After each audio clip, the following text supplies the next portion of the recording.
Hello and welcome to Motherland. I am Rebecca of Blonde in the Belly of the Beast. This is Robyn, formerly Critical Condition, and today we have with us Brave the World. Welcome to our show. Welcome so much is what I was going to say. My pregnancy brain. Finally meet you. Yeah, you too. It's great to have you. Yeah, hi Julia. It's great to have you on. You were recently on My Girl Talk, maybe this past year, and you were pregnant, I think, when we were last speaking. You recently had your second little one. I hope that was what was going on. So congratulations. Thank you. That's the first point of order. Congratulations. Thank you very much. Yeah, my second baby. Everything's great. We'll talk about it. Yeah. So you have a bit of an interesting story. Your second baby was a VBAC, correct? Mm-hmm. And so for anyone out there who doesn't know what a VBAC is, would you give us a little bit of a definition, like what is a VBAC and how it differed from your first experience of birth? A VBAC is when you do natural birth after C-section. So you've been cut, you've been, there's scar tissue and stuff. And, when boomers were around, they didn't really deliver babies after cesareans. They just didn't. That was the peak of the cesarean section, and they thought it was dangerous. But right around Gen X, they started to give it a shot, and we found out that it's actually not. It depends on how they cut you, because there's two different ways they can cut you. It's not a big deal. Like, you are very likely to be able to deliver naturally after a C-section. So unless you're a special case, don't believe doctors, just fear mongering. If you get like an old school doctor, they'll be like, oh yeah, well, you had a C-section, you can't deliver naturally. Most women can. Yeah. So the wisdom surrounding the anti-VBAC movement, I guess, was that it would re-injure the abdominal wall where they cut you for the C-section. Is that right? I believe so. They just, I think it was just safer practice for them to keep cutting you, which is counterintuitive. So that was my biggest fear, because I want quite a few children. But if I keep getting cut, C-section after C-section after C-section, that's minimum 2 years between babies for you to fully heal. And then the scar tissue gets worse and worse. And that's where the problems arise. Whereas if you get a VBAC in there, you're not damaged. Yeah. Yeah, exactly. And I think a lot of the fear mongering, it comes from just basing their medical decisions on pure liability, which is what you see this happening all the time, even with women who are trying for, a vaginal birth. Interventions are done on the basis of liability. Lots of things happen that they aren't actually as necessary as medical professionals would like you to believe. So this is what's interesting in America that I've noticed. If you go to a good hospital, they now know that there's actually higher liability with certain interventions. Like, they know that natural birth is the safest birth. And now it's changing. Like, when I was doing my tours for both of my pregnancies, the doctors actually encouraged less interventions. And they were saying, we're trying to get our C-section rate down to 30% instead of 40%.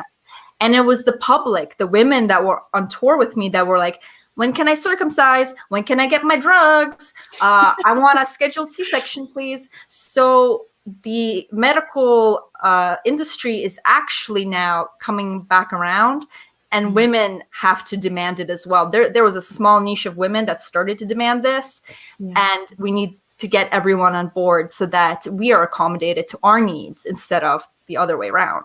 Right. Yes. I think the general public rate of C-section is 31%. Is that right? So it's really high. And so the hospital that I've chosen, the first thing they told me was like, our C-section rate, it's 8%. And I was like, right on.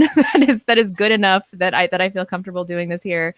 But that is really what I'm afraid of. So if you want to talk a little bit about your C-section, I know you have a video of this up, and it sounded like it was an emergency C-section, had to be done, no way out of it.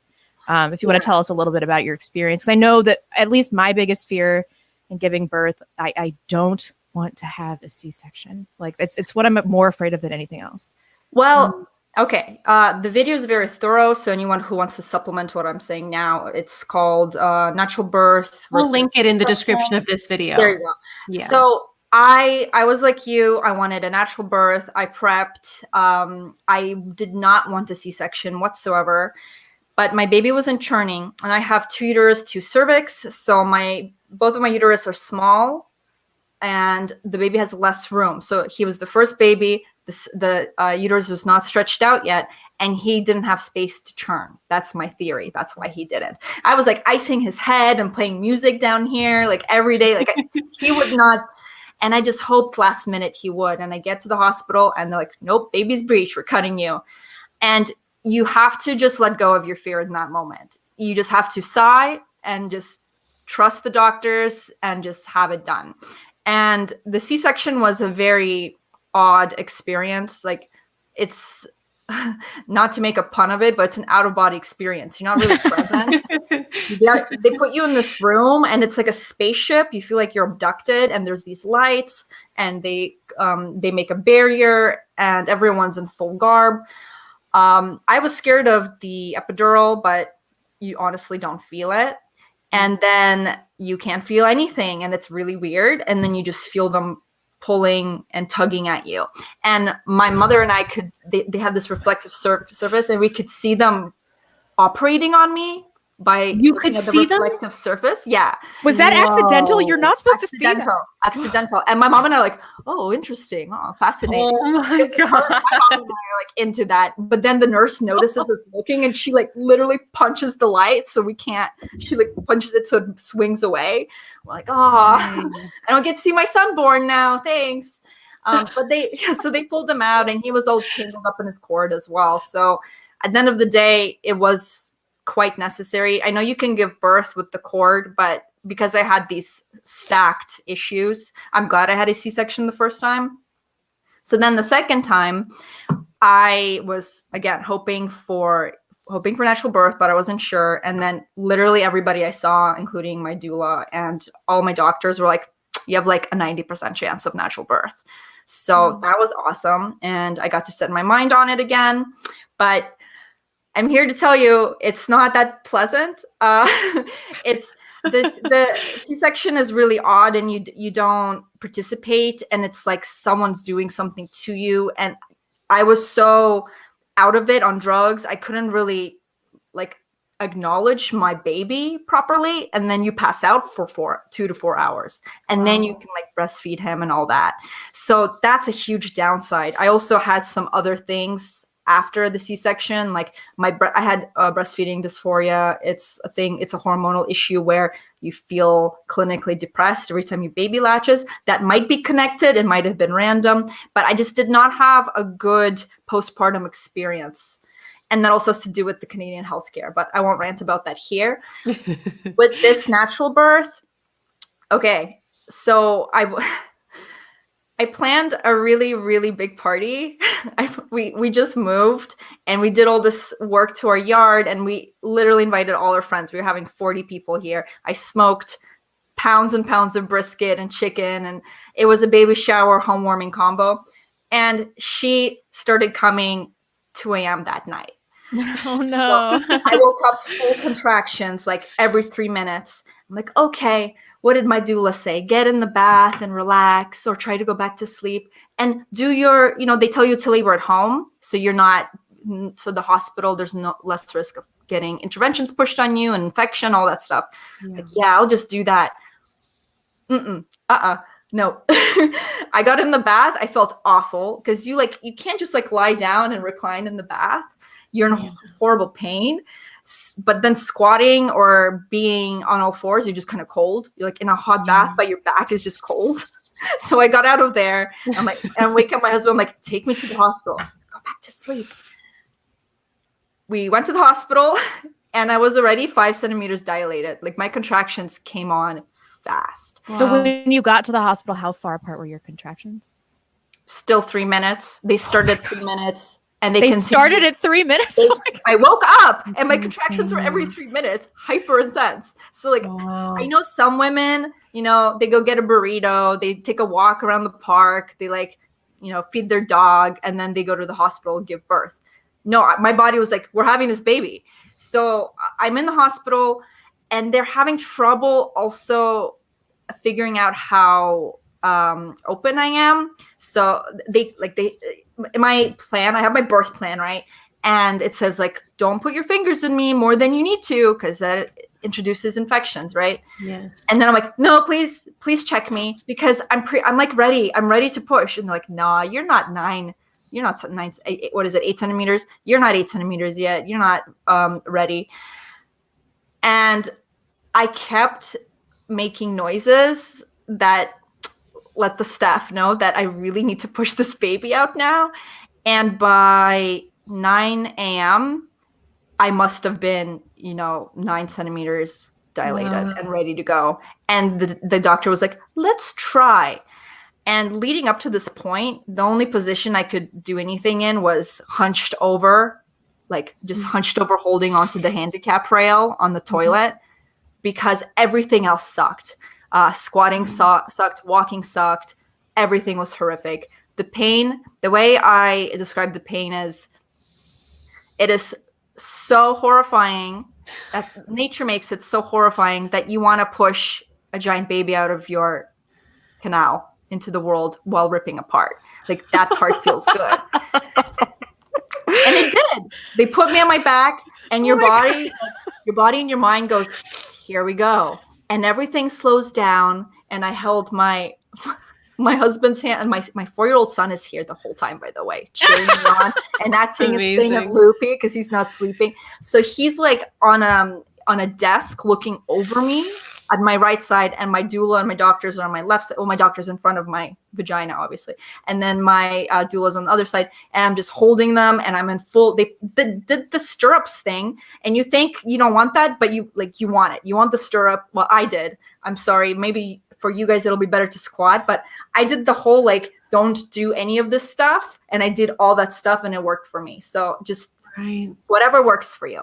And they got me in stirrups, and I just pushed maybe 5 times. So you push with a contraction, but it's so weird. My contractions at this point were 1 minute apart.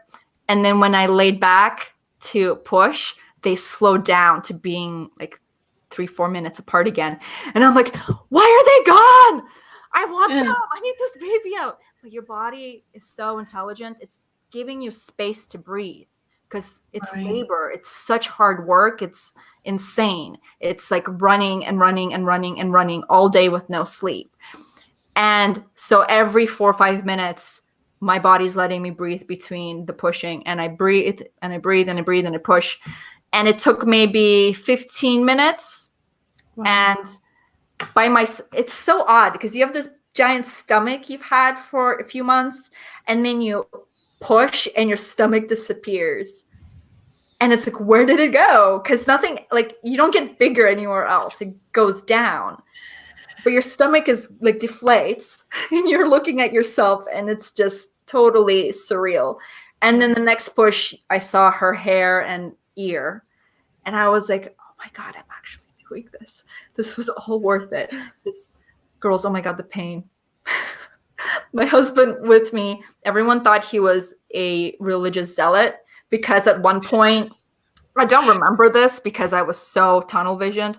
At one point, I'm screaming for God and clutching his Star Wars fuzzy pajamas. And he goes, don't be a pussy. I know the female staff is ready to be very mean to him, but they see that I'm okay with it. Yeah. Please reassure Sometimes me. that's what we need. Yeah. Just to be forcefully told. Told what to do. Oh man. But yeah, I pushed her out, and she came out, and there's a picture of my husband holding her and passed out with my son, and my husband passed out on the little recliner you have in the room for your family, just totally blacked out, dead, spaced out, sleeping. Wow. As though they just did the labor.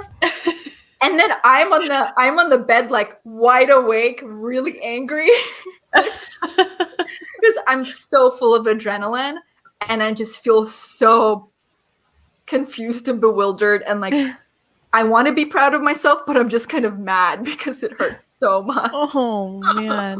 So birthing the placenta is no big deal, right? It's just annoying because you already birthed something, and then they're you have to stay in these stirrups, and you're in this awkward position. Your leg's starting to get tired, and then you push that out. And then I had a 2nd-degree rip because I have all this extra stuff in me. So I have more stuff can rip. And so they were sewing me up for a good 10 minutes.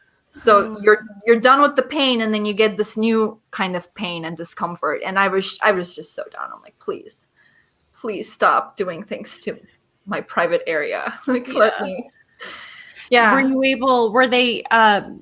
Were they able to do the skin to skin right away? And was like delayed cord clamping and that kind of stuff a part of your birth plan? Yeah. So no, because I did cord, like storage.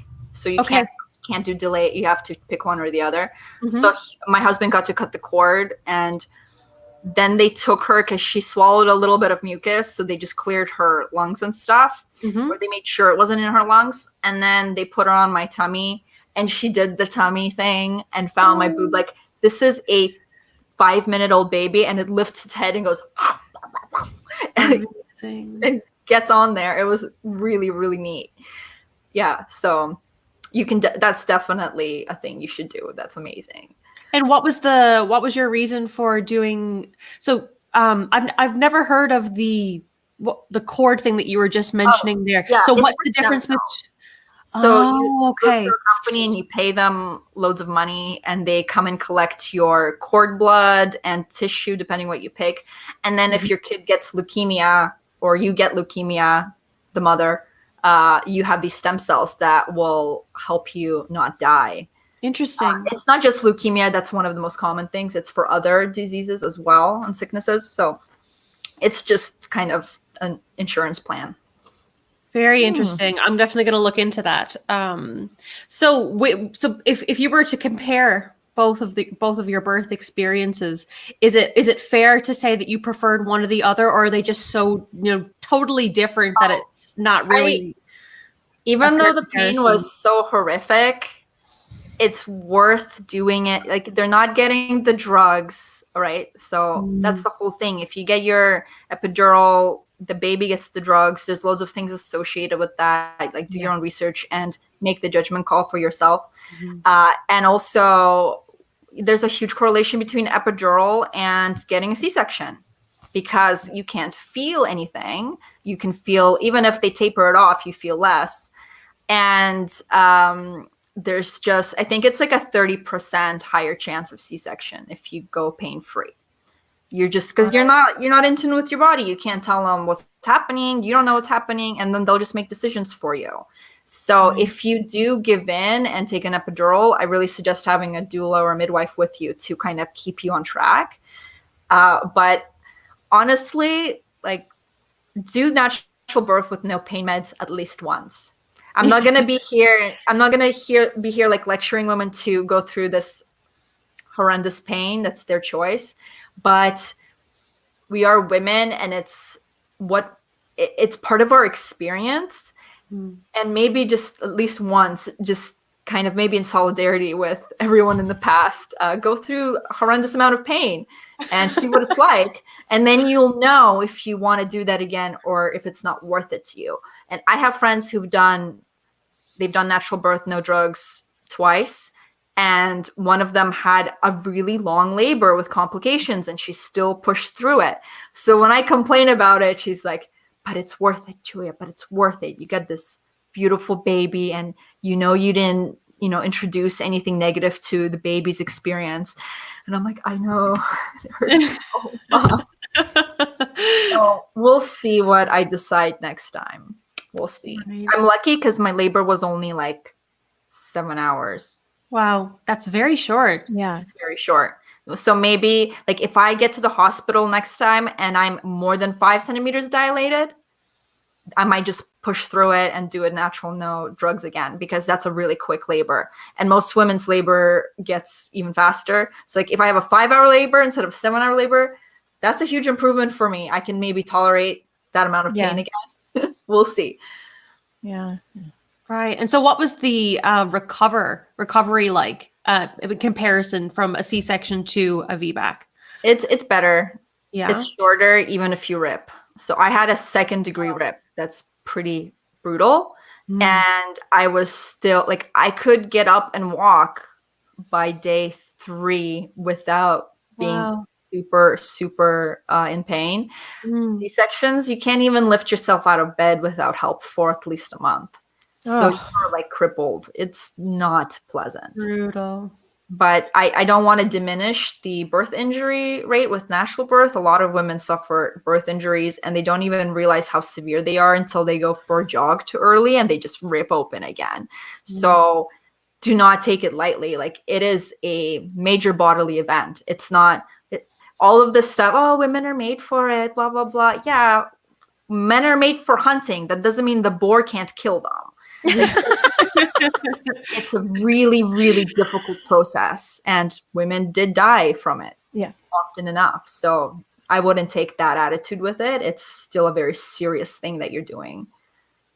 Wow, I'm in complete denial about what I'm going to have to do here. It's like the only way I can deal with it is by not thinking about it yet. I just am not there. I'm not there mentally. I'm hoping in the next few months that like it's going to dawn on me. But I look down and I don't look very pregnant. I'm 17 and a half weeks now. And so I'm still like, is this really happening? Is this happening? I'm still in denial. Did you have that experience when you were pregnant? Like not feeling pregnant halfway through your pregnancy? Yeah, it's very different. Like, it's funny. I watched your video before this and you guys are like top 80th percentile for neuroticism. I'm the opposite. I'm like 10th percent. Oh, that's so cool. Good for you. Yeah. Totally opposite. So my first pregnancy, the only symptoms I had was severe. I was very tired the first month. Yeah. And my mom actually pointed out to me that I'm pregnant because I was working and I worked like Friday, Saturday, Sunday consistently. And I would get tired by Sunday.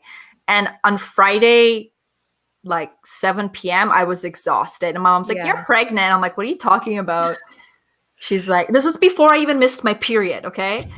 And she's like, "Why are you tired?" I'm like, "Oh, I don't know." You're right, yeah.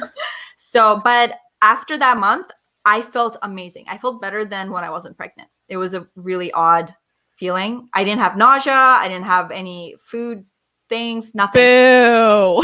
It was, I went abroad I went to Israel at 6 months pregnant. I went to Prague at like 5 months pregnant. I went camping and did Pork Fest when I was like 7 months pregnant. I went all over the world, ran around by myself, like did 3 speeches. Like I was good. I was good to go. And then the second pregnancy, I couldn't sleep and I couldn't get out of bed. I wasn't that nauseous. I was a little bit more, but I had all these other weird symptoms. My whole body was itchy all the time. I was so fatigued the entire pregnancy. My iron just totally went away. I had no energy to do anything. I felt awful. I felt truly, truly awful. So, it really varies. It's not a fun one, guys. So will we switch up to a little bit of a different topic? Is there anything more you'd like to say about your experience of VBAC or birth, Julia? No, watch my video if you guys want more details. Yeah. And for you two, don't be neurotic. Trust your body. And don't have any false pretenses about your experience. Like, you don't know what your experience will be like, and you're just going to have to accept it in the moment because there's nothing else you can do. Yeah, that's very true. Good advice. It's really, really good advice. So there was a graphic that you sent me, Julia, a great graphic that I think is very illuminating about popular perceptions of what it takes in terms of the finances and your financial security to have kids. Unfortunately, I can't bring the image up because I'm not that tech savvy yet. We're still a little bit boomer tech hours over here. Hopefully by the next episode, I'll be able to show graphics on the screen. Can't you share the screen? Look. Maybe, I'm sure you can, but I just don't know how to do that. If you know how to do that, you're more than welcome to do that. Let me try that. Oh, sharing your screen? That would be a high level of disaster with all these crazy tabs I have open. Like all these weird, like, exposed. Is vaginal soreness in the second trimester normal? My Google history. If I ever get murdered, somebody needs to come into my house and clear my Google history before police investigate it. So they're like, what's going on here? That's so funny. It's really bad. Mine wouldn't be different. Can you see it? Nope. So I can add that now. Hey, perfect. Amazing. So that's the image. You see it? Mm-hmm. Yes. So just everyone take a look at that image. This is the image that we're going to discuss. It says that you need about $18K per year in the baby's first year to afford having, I guess, a normal middle-class pregnancy. This seems absurd to me. Of course. Well, it doesn't say that, right? It's just there. This is... Yeah. So I love this because here, I'll stop sharing it so I can talk. So I can remove that from the screen. Okay, am I back?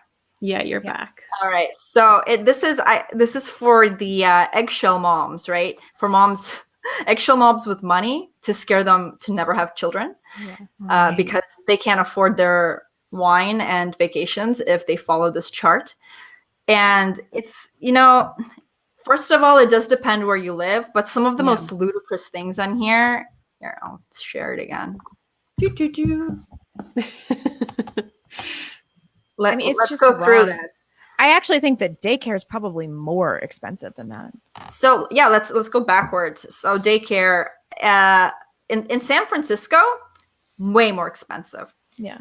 So wow, it's $30 an hour on average for daycare. An hour. Where I live now, in Texas, it's like more of a rural part of Texas. It's less than $30 a day. Okay, so that's a huge variance. Yeah. Huge variance. Don't live in a big city like San Francisco if you want to give your kids daycare, because then there's no point of working unless you make, I guess, $50 an hour. Right. Insurance can't be that expensive either. Again, depends, right? So I think fairly we can almost completely eliminate this category from the first year costs. Mm-hmm. Yeah, I think so too. And the same things with like play and safety. What the hell does that even mean? Clothing. Oh, did she accidentally? I think we lost her. She accidentally exited. It's okay. I'm sure she'll just pop back in. But I have the image here on my phone so I can continue looking. Clothing and diapers and play and safety, that comes to, oh, there she is. She's back. Oops. Wrong That's button. okay. That comes to like almost $3,000 for clothing, diapers, play, and safety. Like, I mean, I don't know about you guys, but people are just so jazzed to give me all of their baby stuff. Yeah. I didn't buy anything for this one. I didn't buy anything for my first one either. Clothes. I bought some stuff at Goodwill because I like that. I like Goodwill. And it can be really cheap and good there. Otherwise, if you have like a mom, grandmas love clothes shopping. I literally told everybody I know for this pregnancy, please don't get me newborn stuff. Because both of the grandmas just went insane and got me all this newborn stuff. And then for the other clothes, I have one Mormon friend with 3 daughters, and she gave me all their stuff. Yeah. Amazing. So I have things I didn't even get to put my child in because I had so many things for free. So that's a lie. Like, unless you're totally isolated and you don't have any friends or family, like, I don't know, that kind of sucks. But that's not the norm. And then I love how it's almost $1,000 for breastfeeding, because breastfeeding is free. Are they talking about like increased dietary intake? Because that should be basically no different than pregnancy. This is per year. So the first year, if you're breastfeeding exclusively, like, this is zero food and breastfeeding. I guess maybe you're eating a little bit more. Yeah. Okay. And then introducing some foods to the baby in the first year, but that can't amount to anything. It's like nothing. No. And then the nursery and gear. Okay, so my eggshell moms, Protestant moms, some of them, okay, they have money and they work, and holy moly, they buy everything. Like, their house is filled with crap. They have giant playrooms and a different nursery for every kid and every little gadget, and their Apple Watches are hooked up to everything. And it's overwhelming, and that's what gives me stress. Yeah. I'm like, why? Why do you have a big screen TV in your 2-year-old's playroom? Like, yikes. Who is all this stuff for? Yeah, it's super yikes. I'm not poor, but I never had a nursery. I just didn't feel the need to have a nursery. The baby slept beside me. You just get a side crib or something, and then you get rid of it because the baby grows out of it in like 6 months. Why would you? And then like, okay, if you're doing sleep training and stuff, don't you have a room? You can, you know what I mean? Like you don't need a separate room specifically for the baby. Right. I don't get it. And then all the gadgets and things, like you do not need a monitor. You do not, honestly, I find them creepy. Why would you put a camera on your baby at all times?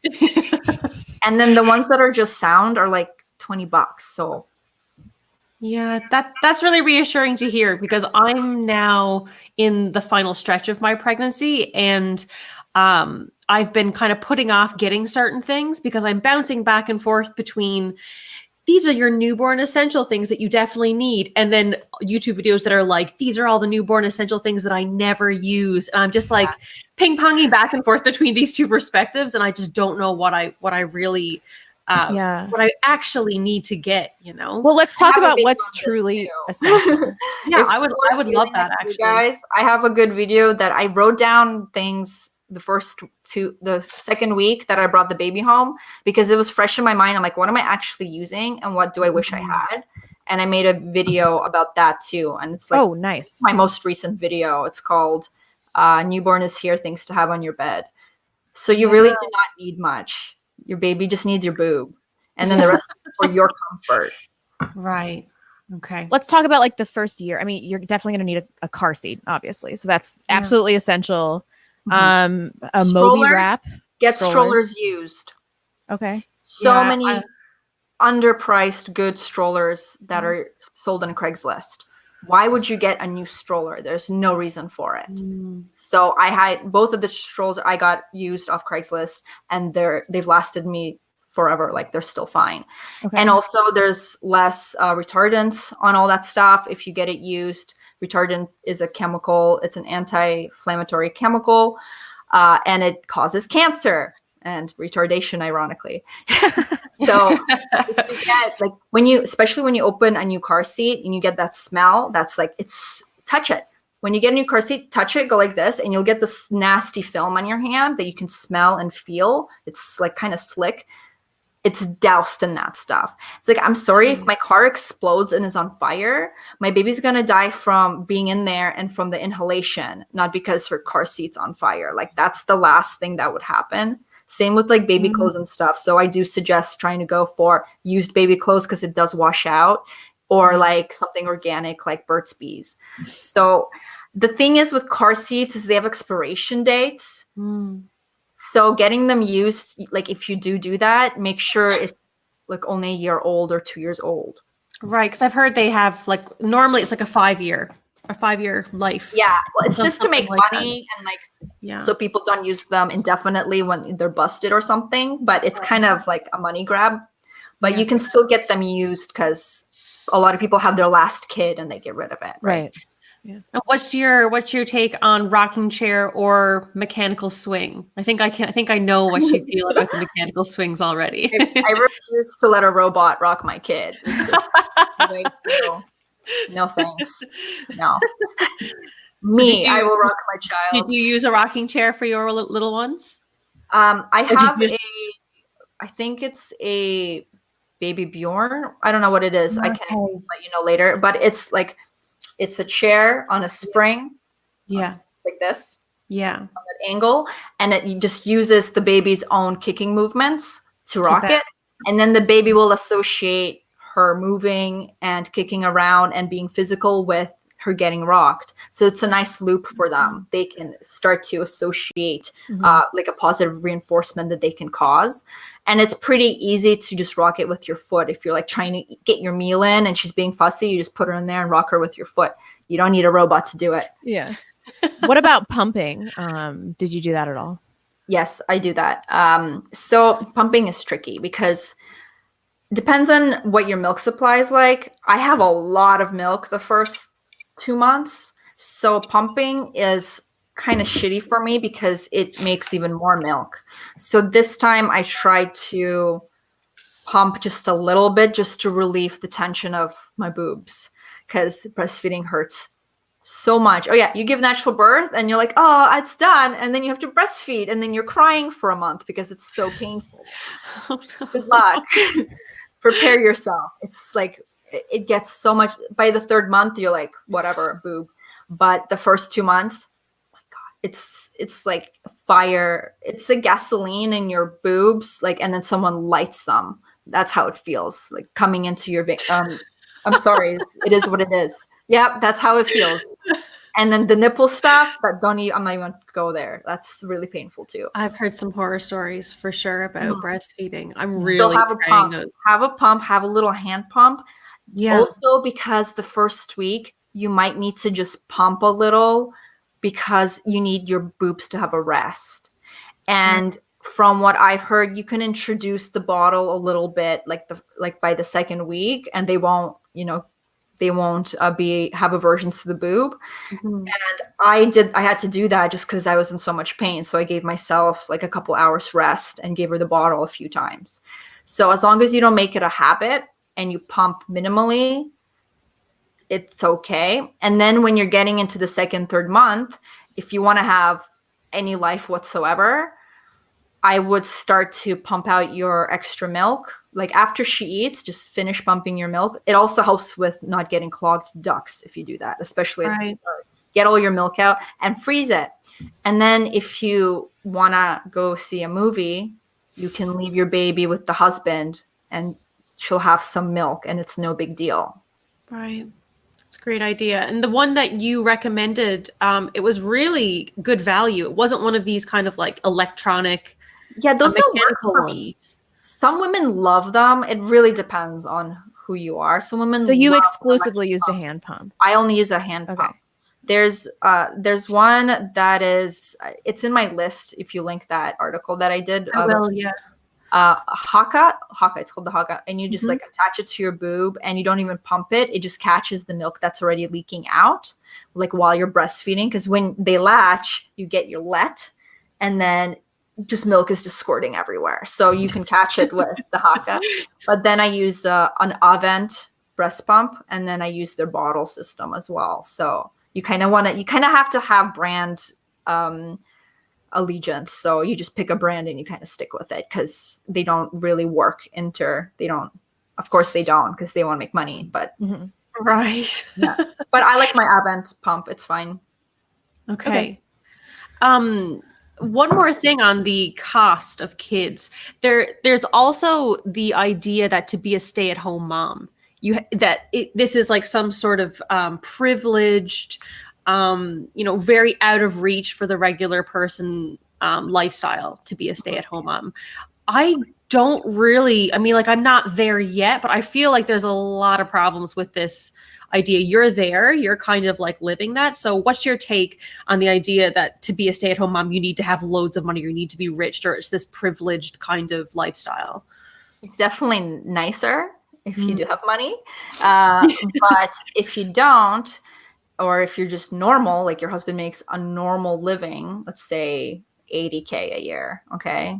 You have 60 to 80. Like I have friends whose husband, he's like a cable guy. He installs internet cable. Like you don't make that much money doing that.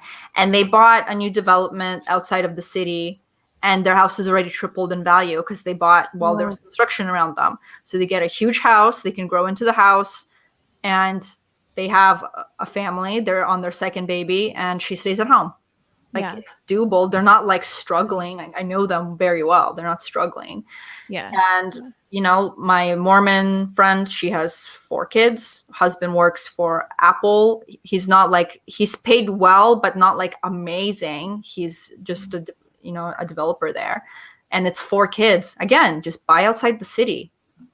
And that's what they did. They don't have a lot of space. Like their house is decently big, but you kind of have to, you either live way out of the city and you get more land and kind of a smaller house, or you live closer to the city and you get like a decent sized house and like no yard. So it depends what you want. Yeah. And we touched on this earlier, but if you add together all the associated costs with work, that if you live in a city commute, when I was living in New York, my commute was $300 a month. And then you have food associated with that. I mean, you're not going to bring your lunch every day and stuff like that. You're not going to be able to make dinner for your family every day. And then you have the cost of daycare. Like, I don't know anybody that, especially living in a city, that could do all of that for less than 40 grand, probably. So how much money do you have to be making that is worth it for your family? Like, I would say it's insane. You'd have to be making 80 grand. Well, I knew stay-at-home moms in San Francisco too, and they were struggling. So their husband would be working in tech, and you make like 100K maybe, but that's not that much in San Francisco. That's like 50K in a rural area. Yeah. And they, one family had 4 kids, and they just bought a house, and the house was like, it wasn't super far out of the city, but it wasn't in like the best neighborhood. And it was really cold in the house because it was so old. They had to renovate a lot, and they couldn't do it all at once. So they would sleep in their sweaters and jackets sometimes because it was that cold. Oh, and gosh. she was talking about how like she's having to be super frugal, and they have baked potato for dinner like 3 times a week. Wow. But for her, it doesn't make sense for her to go back to work with 4 children because daycare is $30 an hour in San Francisco. Yeah. So it's all about what you're willing to give up and compromise on. And women are just scared. Women are fear-mongered into not feeling strong enough to give things up and to compromise. Yeah. I think that kind of segues really nice into the last thing that I wanted to discuss with you, which is the pill. And I think that a lot of these fear-mongering tactics with regard to the cost of kids, how impossible it is to be a stay-at-home mom and make it all work, and how much you have to give up. The solution that's often sold to young women to these issues is, well, just go on the pill. Just, hormonally sterilize yourself.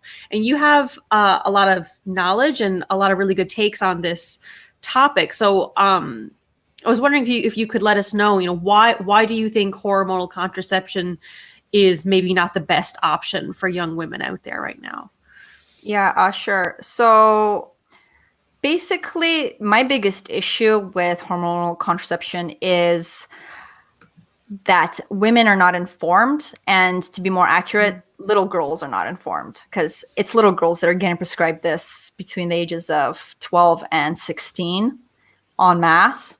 And all they're told is, oh, don't smoke, it increases your chance of blood clots. And maybe if you have a really good doctor now, they'll say some other stuff like higher risk of 2 types of cancer, high risk of depression, PMS. It's actually really insane. Like suicide, the attempts of suicide and depression with something like the vaginal ring is 3.28 times more likely for girls on it than girls that are not on it within the first 2 months of use. So the studies are there. Like, this isn't, I'm not fear-mongering against the pill. These are peer-reviewed, duplicated, often studies. And I have a website called goingoffthepill.org. So you can, I have a whole list of side effects there. So I can list them real quick. Cervical and breast cancer, suicide and suicide attempt, blood clots, autoimmune disease, heart attacks and strokes, fertility problems, depletion of nutrients, decreased bone density, gallbladder disease, poor milk production, impaired sex drive, and decreased sexual enjoyment. What's the point then? And depression, PMS, severe mood swings, impaired muscle growth, less desirable to men, impaired partner selection, high blood pressure, yeast infection, candida, vaginitis, nausea, trouble sleeping, weight gain or loss, tender breasts, emotional sensitivity, acne, headaches, hair thinning, etc. And nobody tells you this, and you're just given this as like a very simple solution to your problems. And girls are so dumb when it comes to their bodies. Oh my gosh, I know. Boomers and on. They literally don't know how anything works or what's happening to them. And sexual education does no service to us whatsoever. No. I was watching a video of a girl a little younger than me, and she was saying why she got off the pill. And she goes through like, I went on the pill and it made my migraines worse and it made me feel like really sad. So then my doctor suggested a implant. and I went on the implant and it was even worse. And then my doctor suggested the NuvaRing and then a hormonal IUD. I'm like, you're literally a moron. These are all hormonal contraceptives. Right. And your doctor is even more of a moron. And then her doctor finally was like, I guess you shouldn't be on estrogen or progesterone because you're having these effects. I'm like, duh. Yeah. no shit. I mean, we shouldn't be learning about this in school, but when I was taught about sexual education in school, they tell you that you can get pregnant on your period.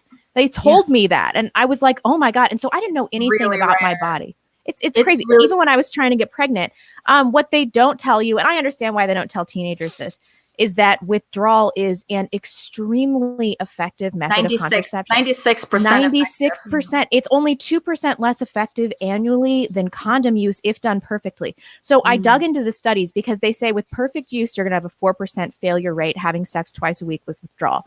With typical use, it's 22% failure. And I was like, that sounds like bullshit to me. I dug into those studies. Typical use, it was all done in a high school, that study for typical use. It's like, high school boys can't control their ejaculate. And so when I hear people talk about withdrawal, like, oh, it's pull and pray, it's totally ineffective, don't use it, like you're just asking to get pregnant. It's like, if you're in a monogamous relationship, How are my kids spaced out 4 years? Yeah, I mean, it's super duper effective. And if you do that paired with natural family planning and you're temping or when you're ovulating, you're looking at 98 to 99% fertility awareness method. And that's a type of natural family planning where you're using your basal body temperature and your cervical fluid and you're tracking your ovulation cycle.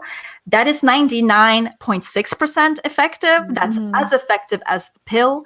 Pair it with pulling out and you're 200% effective. Yeah, I mean, it's just not going to fail. And then I hear people say that like some pre-ejaculate has sperm in it, but I looked into those studies and almost all of that was from a previous ejaculate. Yes. Yeah. So I just think this is all bullshit. Trapped in the urethra from a previous ejaculation. If you pee in between, it's fine. There's also dead sperm found in an area between like the urethra and the scrotum, and they are sperm, but they're dead sperm, so they can't get you pregnant either way. And I'm sure there's some freak sperm that may survive in some men. Very, very, very, very rare. And again, pee before sex. So again, and if you're pairing it, I wouldn't do it like, okay, if you are a promiscuous 35-year-old unattached woman with at the peak of your career in New York City, please don't just use the pull-out method. Okay, that's stupid. True. Right? Use condoms, Use it. Yeah, of course, you won't be using condoms anyways for promiscuous sex. No one is saying use natural family planning methods with random people who can't promise they'll pull out anyways. Right, but in marriages especially, it's ideal. Yeah, you're in a committed relationship. You don't mind if you have a child. Why would you go on hormones? And nobody wants to use condoms, let's be real. Oh, in a marriage, it's like, why? It's not real sex. Yeah. But yeah, so that's my suggestion for people who are in committed relationships. And I hate the fear mongering about it. And even in my church group, people who, it's funny because this couple like got pregnant by accident for their third child, and they were a bit like, this was not good timing for us. And I'm like, I'm gonna get pregnant next month, and they're like laughing at me. Like my whole group just laughed, like they thought I was joking. And then I come back to the next meeting pregnant. I'm like, pregnant, I told you guys I was ovulating in 2 weeks. I'm pregnant. They were like, you're magical. I'm like, no, you guys are boomers, honestly. Yeah, I mean, temping is really effective. And I did it for a long time when I was trying to get pregnant. It was a big pain in the ass, but you really only have to collect the data for 3 to 4 months, and then you can stop doing it. And then you can just do cervical checks, and it's enough. And there's like, if you want to get fancy about it, there's a thing called the Daisy. There's loads of little tracker things that hook up to your phone that will help you with that. It's all linked on my site as well. But yeah, I never did the temperature thing because I was just not consistent getting up in the morning. But I just do the cervical fluid. I know exactly when I'm ovulating because of that. And for those who are wondering what that is, you have cervical fluid that lubricates your canal for the sperm to even be able to survive in your vaginal canal. And normally you're just like, if you're wet, it's just like kind of watery, but your cervical fluid at ovulation becomes mucousy.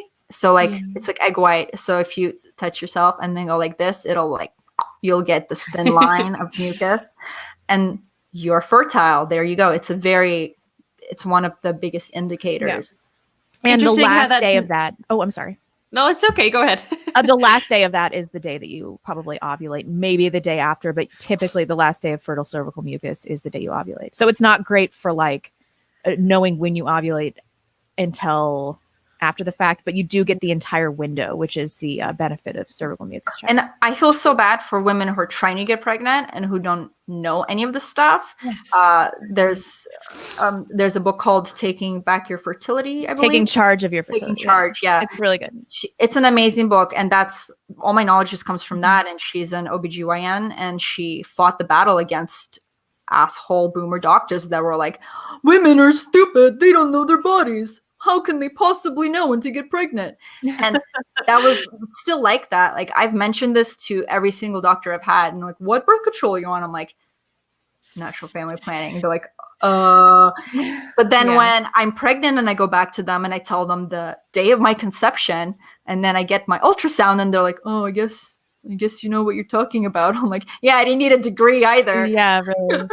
Well, it's crazy when they do like progesterone tests and stuff to see when you've ovulated. They'll always do it on day 21, but really it needs to be done 7 days after you ovulate. So if you have a messed up cycle, it's detrimental because women get cut early because their baby is late.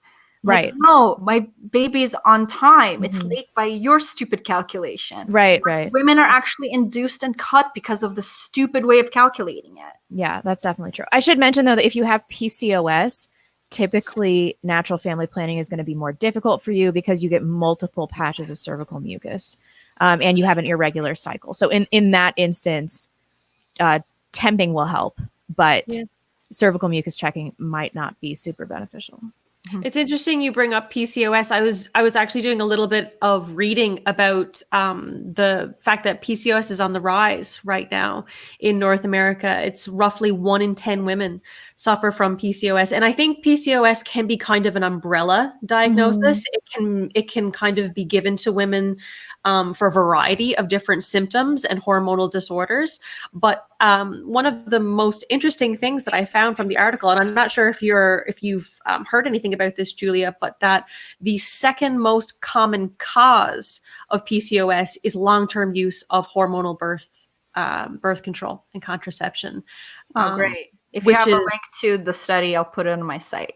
Absolutely. I'll send it to you later on. I was shocked. We're just figuring out more and more, like the estrogen, especially the people like to dismiss estrogen and like make it a meme. Oh, the soy and the gay frogs, but they miss the point. Like, it's not just tofu. Okay. It's not like people are eating loads of tofu and things are going wrong or just the pill.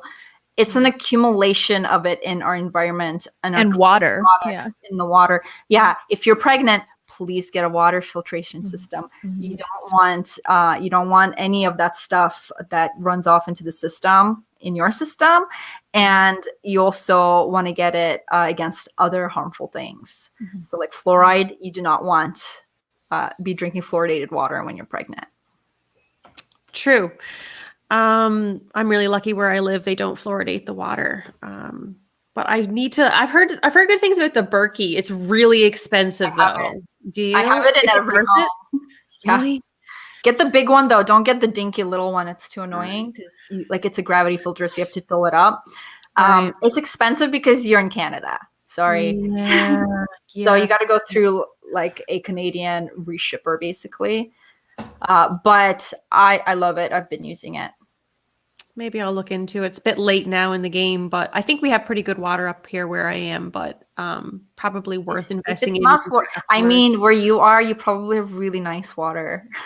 Yeah, that was the reason why I kind of was like, do I spend $400 and then an extra $70 on shipping for a Berkey right now? Well, but every single YouTubing mom has one. I feel like I need one. If they don't fluoridate it there, you're fine. It's right. And I don't think you're getting that much estrogen in a low populated area like that. Yeah. So. Okay. I guess in conclusion, Were we doing parenting advice? oh, sure, actually, yeah. That would be a great way to wrap up the conversation, because I know you have some really, really good tips out there that I personally have felt like my neuroticism has been soothed by. And I'm sure there are lots of other women out there who feel the same. It's Please funny. soothe my neuroticism, Julia. That would be great. So yeah, what's sure. some of your parenting advice? Well, okay, first of all, both of you need to read The Nurture Assumption. Okay. This is a book. It's by an amazing woman that her job was to write textbooks for universities and in the school system. And after she felt really ill, so she started like rereading a lot of these things and thinking deeply about them. And she realized there was a pattern of these studies, the social studies that they've done on children and child rearing and parenting, and basically the entirety of the social studies genre is based on a bullshit foundation, because most of the studies, like 99% of them, didn't control for genetics or socioeconomic status, and ideally both. So she just threw out all those studies and based her research and conclusions on the ones that did. And the ones that do control for these factors show that there's actually very little that a parent can do to make their child a certain way. A child is born with a blueprinted personality, and the only things you can really do is severe neglect and abuse to change their IQ, or make them super depressed and neurotic, etc. You have to do something very severe to actually change the way your child is. Most of it is inheritable through the genetics, and they've done this with twin studies, especially for things like IQ. They thought you could increase it with books. Cannot. And like classical music and stuff. No, it's all crap. It's all bullshit. And you can decrease it with malnourishment, severe malnourishment. But other than that, or like a head injury, other than that, your kid is the way they're going to be. And the best thing you can do is to be a good parent for your own relationship with your child. And the second best thing you can do is have them raised around good people in a good neighborhood, because their peer group will influence your child 90% more than you. In fact, they will probably go against you with their peer group. And she has a lot of very interesting studies in the book. It's a very thick book, but you'll breeze through it because it's so interesting. And one of them, let's talk about the IQ and the breastfeeding, right? A lot of moms freak out, like, what if they can't breastfeed, or what if they give the child formula, etc. And the kind of consensus was breastfed children have higher IQ. Yeah, it's not true, because when you control for socioeconomic status, who are the women that can stay at home breastfeed their kid exclusively? Women who are well married, probably upper middle class, who have higher IQs to begin with, or who already had their career and like have retired at 35 and are staying home with their kid and breastfeeding exclusively. The lower income moms who are already in bad circumstances, who are probably lower IQ to begin with, have to formula feed and work 3 jobs. And the way they did the study is they used the same mom for 2 different kids. One for one of the kids, the mom couldn't breastfeed for some reason. For the other kid, she could. And there was no divergence in IQ. Same genes, different meals, right? And there was no divergence. So those are the kinds of things you have to look for when you look at parenting studies or like anything to do with children. Do they control for all the factors or not? Right. So everyone can relax. You're not gonna, there's a great quote. I forget where it's from. And it's like, I tried so hard to mess you up and you still turned out okay. So, yeah, that's reassuring, but also kind of frightening too, because I always thought that I'm worried about having a daughter. Yeah, because you have no control. I'm worried about having a daughter because I am so high in neuroticism, and I'm like, is this inheritable? Is she going to be neurotic like? Well, she probably will, but depends on your husband. Well, my mom is high neuroticism, really high neuroticism, and my sister got that. My dad is not. So I was more when I was a teenager, and I think I grew out of it also with the help of just consciously choosing to be less so. Like there is, willpower as well. We're not just animals. We have very interesting things that separate us from the animal kingdom. But other than that, like, don't stress yourself out about your kid. They are who they are. You're not going to be able to change them much. And I want to say model positive behavior for them. But if you're genetically like a sound, not mentally ill person, you'll do that as a default. Like, which is it? They've probably inherited those, the inclination for those positive choices from you anyways. So if people with higher IQ tend to stay married and like not beat each other up in front of their kid. So you're modeling it as a default because of your genes.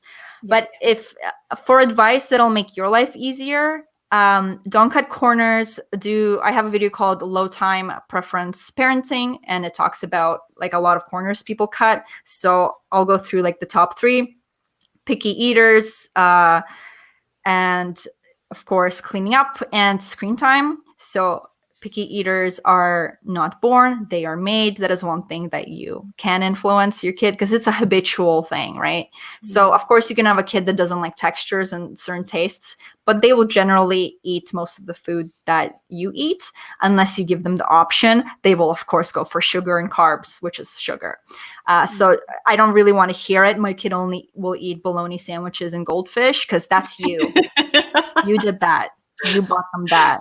Okay. My kid eats almost everything, and I get it. I made holodets. It's a Russian dish. It's congealed like jelly, like broth jelly with like meat in it. It's basically like soup, but it's like jellified. There's a meat jelly.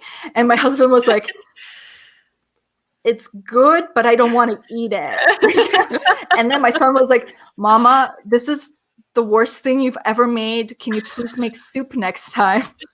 So yeah, I get it. If the texture is weird, like they might not eat it, but normal food that everyday people eat, your child will eat. Just don't give them an option. They will not go to bed hungry. My child has never gone to bed hungry ever because he will eventually eat the thing because I'll be like, well, sorry, I'm not cooking a separate meal for you. So start early with that because otherwise you're going to get into this loop of just you're buckling to your child's every need, and then you'll probably get them on very poor nutrition. Yeah, even the highest IQ person can get fat. Okay. Then cleaning up. Children love having responsibility. They love helping. Get them early, like at 1. Have them, if they spill something, give them a cloth. They'll clean it up and they'll love to do it. At 2, ramp it up by age appropriate things. My son was cleaning his room by the age of 3, like his whole room. And he's a little neurotic and he likes to he's high in orderliness and he's high in neuroticism. So I have a bit of the genetics in my favor. But by 4 years old, I think any kid can put his toys in a box. Okay. And it's your fault if they don't, because you let them do it. And then you'll be doing the dishes and the laundry and picking up after your kid all day, and you won't have any time to do anything else. And then screen time. This is the devil. Honestly, I don't want to sound like a Luddite, but kind of becoming one. I have been to parks where 2-year-olds are on their parents' iPhones while all their children play around them. And I'm like, why are you here? Go away. Because the other kids who aren't being retarded by screens are like, ooh, they're watching a show. It's like, please don't join in on this and go play and socialize.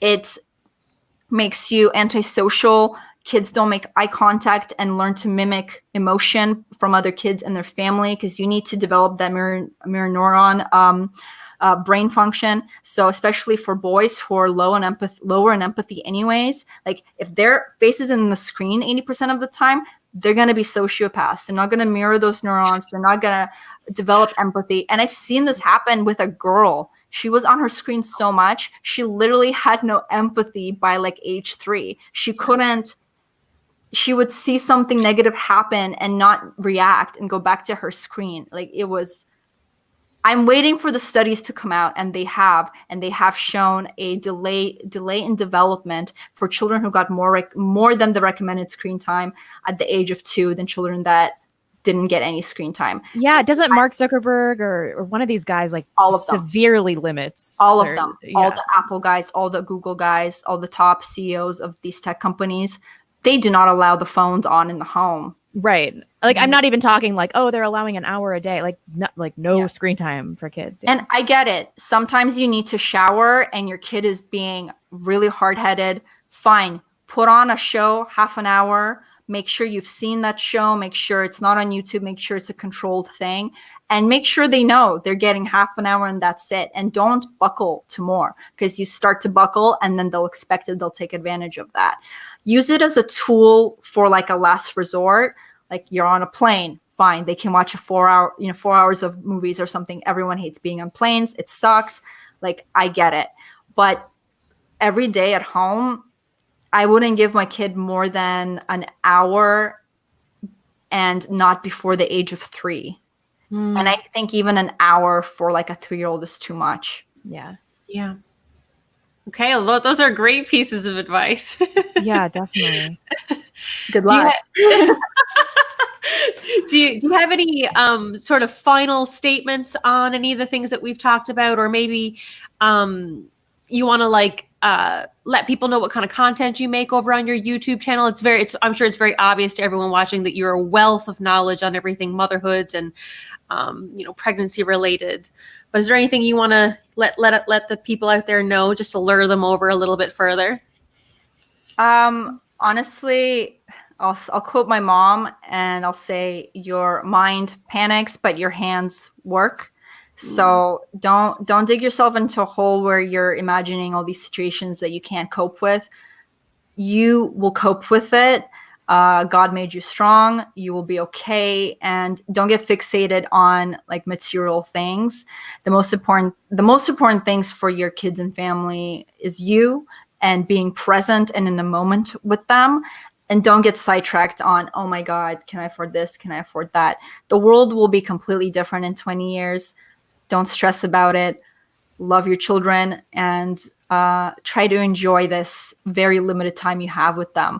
As annoying and frustrating and infuriating as little kids can be, especially with my genetics, just do your best to enjoy it and give yourself breaks. Okay. Lovely. Thank you so much for joining us. That was an excellent interview. It was a lot of stuff that I personally needed to hear during pregnancy and new motherhood and everything like that. It was really reassuring and helpful. So yeah, I mean, Robyn's doing a lot better. She's more mentally hardy than I am. So she's just filled with less fear, and she's doing all these fear combating exercises and everything like that. But my neuroticism Get off is really Twitter when you have your baby. Yeah. Get off the toxic. Yeah. Yeah. I'm getting to that place right now already where I'm kind of like, I think I just need to back away from Twitter slowly, because it's so bad for my state of mind. I think in general, it's just such a toxic. Toxic. When I got banned, my life just exponentially got better. Just right away. I'm like, what happened in the last few weeks that made my life so, I got banned from Twitter and now everything's awesome. Well, you'll have your baby and you'll look into their eyes and it'll be much more interesting than Twitter. Oh yeah. Promise. Course. Yeah. I did want to say something about the direction of this channel. As much as we love having women on, we're going to do that a lot. What we're going to try to do is create this environment where men are going to want to watch too as well sometimes. We understand that millennial women especially need guidance in motherhood. And this channel was kind of born of Robyn and I being like, what do we do? What do we do now? Like, how do we do this?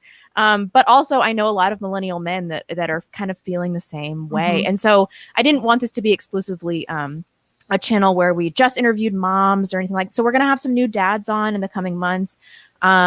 We're going to have an interview in the next few weeks with a documentary filmmaker who made a film about circumcision. And we're just really excited about the content we're creating. And so it's going to be a wide array of things. It's not just going to be all mom stuff, awesome. Although there's definitely going to be a lot of men watch us. It's still like 80% for me. I'm like, I'm really talking about my VBAC, like did. But can I forgot to say this, but I'd love to finish off with some advice for men. Yeah. Because I have a son and it's just terrifying, the state of the world. Yeah. So women have been tricked into thinking that they're in control of their body because they're on this hormonal contraceptive. And men have been tricked into thinking that they have zero control and they need to just depend on women to like abort babies and be on hormonal contraception correctly. Men, you are in control of where your semen goes. Okay? If you do not want to have children with a woman, before you copulate with a lady and you know you don't want her to be the mother of your children, wearing a condom is not enough. Do not ejaculate in that woman. Wear a condom and pull out. Because like it's funny, but it's not funny. Because how many men do you know that they had an oopsie and it's with just a horrible person? You shouldn't be having sex with horrible people to begin with. But if you are in that lifestyle, take that bit of advice, because you can blame the woman and you can blame the system, et cetera, but why even step your foot in it to begin with? Yeah. Take control back. Yeah. That's definitely true. Yeah. I mean, we have this element, like I get comments all the time, like I would never have children in this day and age because the system is so messed up, which is why I only visit East Asian prostitutes. And I'm like, what are you doing? And there are tons of men like that, but Dating strategy. I guess so, but you face a tremendous amount of risk doing something like that as well. And so like, I understand that men want to rage against this emerging matriarch. I get that. And divorce laws are unfair and everything like that. But, you know, marriage is always a risk. And if you find the right woman, if you meet a good woman, still get a prenup.